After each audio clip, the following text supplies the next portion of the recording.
影进我口，档次全都有。大家好，我是阿星，今天要给大家介绍的影片名字叫《柏拉图》。短片一开始，一个生活在二维世界的小人正在写画画，企图描绘出一个三维图形。小人坚持画了许多张，但左看右看，不管怎么看，都觉得这不是自己要的图案。好在功夫不负有心人，小人在苦心研究了一段时间后，终于画出了一个三维的图案。这是一个立方体的模样。更神奇的是，这个立方体竟然诡异地移动了起来。看见这一幕，小人慌乱了，怎么回事？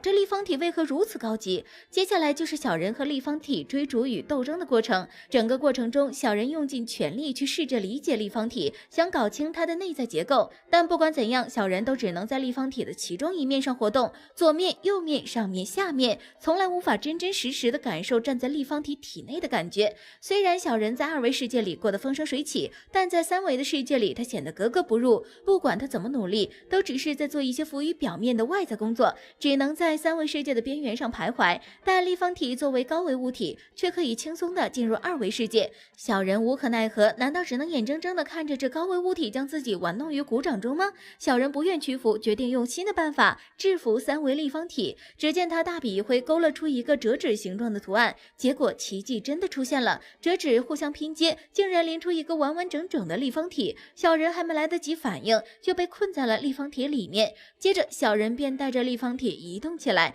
来到了另一个小人面前。诶，这一幕似乎有点熟悉啊，仔细一回看，不正是开头的场景吗？看来呀，这是陷入了一种死循环啊！本片虽然短小简要，但主题却极其深刻。我们生活的世界其实可以分为现实世界与理想世界。现实世界就是二维空间，是低维度的，而理想世界则是高维度的三维世界。每当我们想要去以二维世界的思维去理解三维世界时，这个行为就变成了一个理想化的假象。因为说到底，我们看到的三维世界就是我们二维世界的不同时空，就如同你永远也不会遇到未来的自己一样，二维小人也永远不会遇到三维小人。在另一个维度里，着实是有这么一个和你息息相关的人物存在的。